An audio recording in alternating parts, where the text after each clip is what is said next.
Hello friends, very good morning. তোমরা সকলে কেমন আছো? আশা করি খুব ভালো আছো। সুকুমাস ব্লগে ওয়েলকাম জানাচ্ছি এক নতুন ভিডিওর সাথে।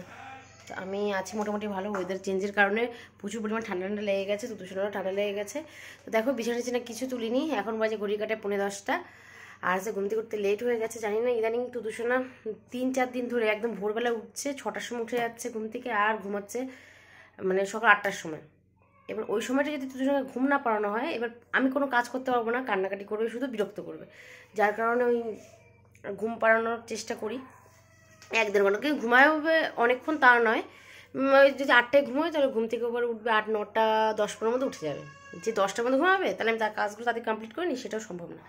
তো যাই হোক, আজকে বেরোবো, ওই বাড়ি যাবো, কারণ কালকে যেহেতু রং খেলা, যার কারণে আজকে একটু পরে বেরিয়ে পড়বো। আমি তুতুসোনা, তোমাদের দাদাভাই ওখানেই রং খেলবে এবার। আর বোনের এবার ফার্স্ট রং খেলা বিয়ের পরে।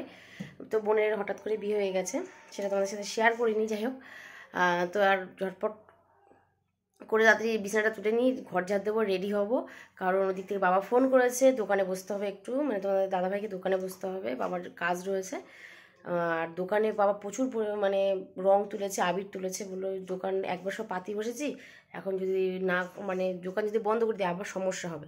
তো যার কারণে বললো তোরা তা একটু তাড়াতাড়ি একটু দোকানে বসতে হবে, কারণ মা যে বসবে সেটাও সম্ভব না, কারণ আমরা যাবো যেহেতু দুজনে যাবে, ওই কারণে। তো যাই হোক, চলো ঝটপট করে কাজটা কমপ্লিট করে নিই। তো আমরা রেডি হয়ে বেরিয়ে পড়েছি। তো দাদাভাইকে বললাম একটা অন্য জুতো পরছে, সে বললাম সেটা পরতে হবে না, ওটা পরো। এই নিয়ে মা আর আমার দুজনের মধ্যে কথোপকথন চলছে। তো মা বললো আমারও এই জুতোটা একদমই পছন্দ না। তো যাই হোক, তো দুশোনা তো টুপি টুপি পরে নিয়েছে, বাইরে প্রচুর পরিমাণে রোদ উঠেছে। তো আমরা বেরিয়ে পড়বো। মায়ের মনটা একটু খারাপ হয়ে গেছে, যেহেতু মা একা থাকতে হবে। মাকে বলেছিলাম মা বাবা তুমি চলো, মা বললো না যাবো না, এখন পরে বারণী মেলার সময় যাবো। তো চলো ঝটপট করে বেরিয়ে যাওয়া যাক। ছবি নেই, আমি ভিডিও করছি। কি লাগবে? নেবা নেবা কিছু নেবা? দিও না আমার কাছে, দিও না কাছে, দিও না কিছু, বাড়ি নষ্ট করে ফেলবে।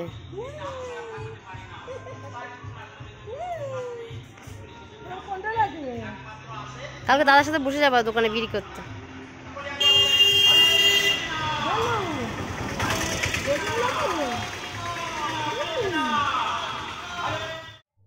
তো দোকান থেকে ঘুরে বাড়িতে চলে এসেছি, যেহেতু আমাদের আসতে লেট হয়েছে, যার কারণে মারই দোকানে বসতে হয়েছে। তো মা আজকে রান্না করেছে উচ্ছে ভাজা মাছের তেল দিয়ে, আর দেখতেই পেয়েছো কাটাপোনা মাছ আলু দিয়ে করেছে, আর এটা সয়াবিন আগের দিনের ছিল, আর ছোটো মাছ চচ্চড়ি না কি একটা করেছে। আমি জাস্ট এসে ভাত করলাম, এখন এই বাসনপত্র সব পড়ে সব মাছ বই। দেখো রান্নাঘরের কী অবস্থা, এদিকে কাঠের উনুনে রান্না করে মা। তো যাই হোক, এদিকে দেখো দুজনকে ঘুম পাড়িয়ে দিয়েছি, টুকটাক কাজ করে নিয়েছি। এখন তোমার দাদাভাই স্নানও কমপ্লিট হয়ে গেছে, এবার আমি বাসনগুলো মাজবো, ঠাকুরের বাসন মাজবো, পুজো দেবো তারপরে। তো এখন ঘড়ি কাটে বেজে গেছে 3:30, জানি না কী হবে। ঠিক করে মনে ঠিক করে আলপনা দিচ্ছে আমাদের ছোট্ট বোনটা, আর কত সুন্দর আলপনা দিচ্ছে। তো সব প্রস্তুতি হয়ে গেছে, পুজোর গোছানো কমপ্লিট। তো বাবা বাড়ি চলে এসেছে, স্নান করে বাবাই পুজো করবে। বাবার সময় হচ্ছিল না, তাও টাকা করতে হবে। যাই হোক, এখন টাকা মেজো কাকিমা এদিকে আলতা করছে, আর সবাই বসে আছে। এই দেখো বোন ভাত খাচ্ছে। তো যাই হোক, চলো। এদিকে পুজোও কমপ্লিট হয়ে গেছে। পুজোর সময় আমি ছিলাম না, কারণ তখন আমি ঠাকুর ঘরে পুজো দিচ্ছিলাম। আর বাবার এদিকে পুজো কমপ্লিট হয়ে গেছে, তারপর বাবাকে খেতে দিয়েছি, তোমার দাদাভাইকে খেতে দিয়েছি, আমি নিজেই খেয়েছি। এত দূষণও তার মধ্যে উঠেও গেছে। তো এই ঘরে নিয়ে আসলাম কাকিমাদের ঘরে। তো বললো যে ফল প্রসাদ দিতে হবে সবাইকে, ঠাকুরের প্রসাদ দিতে হবে। তো তুই এই চাল মাখাটা তুই মাখা। তো আমার ইচ্ছা করছে না, কিন্তু মুখের উপর নাও বলতে পারছি না, যার কারণে বাধ্য হয়ে প্রসাদটা মাখাতে বসেই পড়লাম। আবার একটু পরে মাকে নিয়ে বেরোবো, সিজি এক্সরে করাতে হবে। তো চাল মাখা প্রসাদটাকে খেতে পছন্দ করে না, তো আমাদের এখানে খুব মানে প্রচলন আছে চাল মাখা প্রসাদ একসাথে মুড়ি একসাথে দিয়ে, তারপরে আবার একটু চালের গুঁড়ো দিয়েছি, চিড়ে দিয়েছি, সব একসাথে মিলে একটা প্রসাদ মতো করা হচ্ছে। সিন্নি টাইপসেরও বলা চলে না, মানে একসাথে একটা মাখা টাইপসের। যাই হোক, মায়েরও এদিকে শরীর খুব খারাপ, মায়ের বুকে ইসিজি করাতে হবে, প্রচুর পরিমাণ ঠান্ডা লেগে গেছে, মানে বুকে কফ বসে গেছে, ওই জন্য মা একটু শুয়ে রয়েছে। মাকে খেতে দিয়ে এসেই আমি এইটা বসলাম মাখানোর জন্য। মানে এত শক্ত, আঙুর পুরো ব্যথা হয়ে গেছে বাতাসা আর গুড় ভাঙতে ভাঙতে। তো ফাইনালি এটা মাখা কমপ্লিট হয়ে গেছে। তো চলো এখন মাকে নিয়ে বেরোনো যাক, মাকে নিয়ে বেরিয়ে পড়বো। এই নখ না আরেকটু বাড়িয়ে রাখবা, নখের জন্য কিছু হয়নি তো বলছি, নখ আরেকটু বাড়িয়ে রাখবা। জুতো থেকে 2 আঙুল পায়ের আঙুল বেরিয়ে গেছে, কি অবস্থা। জুতো আমরা পরি না, আর এই নখ করেই গেল। কি ও ভলিনি রাখো। মা ঠিক ঠিক ঠিক, এটা দিয়ে ভলে নিয়ে দিই। উফ, অবস্থা খুব খারাপ। কোনো খারাপ নেই, তুমি অত অত ইয়ে করছো কেন গো? ভাঙনি তুমি দাঁড়াতে পারতে না। ভাঙেনি, বাট লেগেছে তো। আচ্ছা লেগেছে তাই। তো রাতের ডিনার কমপ্লিট হয়ে গেছে, এখন ঘড়িঘাটটায় বেজে গেছে রাত 11:30। আর যদি দুজনকে ঘুম পাড়িয়ে দিয়েছি, মানে আনন্দ করতে এসে পুরো আনন্দটাই মাটি হয়ে গেল আমার। জানি না এখন পায়ের কী অবস্থা হবে, পা তো বেশ ফুলে গেছে, পায়ের আঙুলটা ভীষণ ব্যথা করছে।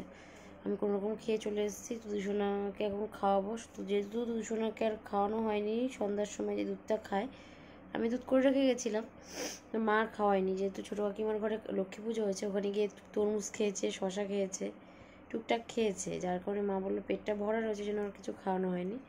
তো এবার দুধটা গরম করবো, গরম করে খাইয়ে দেবো। তো দাদাভাই একবার বিছানা করে দুজনকে শুয়ে দিয়ে গেছে।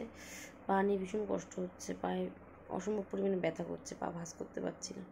যাই হোক, জানি না রাতটা ঠাকুর ঠাকুর করে ভালো করে কাটলে সকালটা যেন একটুখানি এনজয় করতে পারি। বোনটা সকাল সকাল বেরিয়ে আসবে, ওকে বলেছিলাম আগের দিন চলে আসতে। যাই ফার্স্ট টাইম এবার, মানে বিয়ের পর প্রথমবার রং খেলা শ্বশুর বাড়িতে, তো বললো 9টার মধ্যে ঢুকবে, জানি না।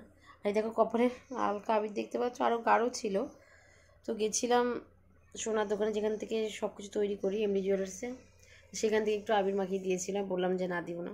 যাই হোক, একটু পার্লারে টুকিটাকি কাজকর্ম ছিল, সেগুলো কমপ্লিট করলাম।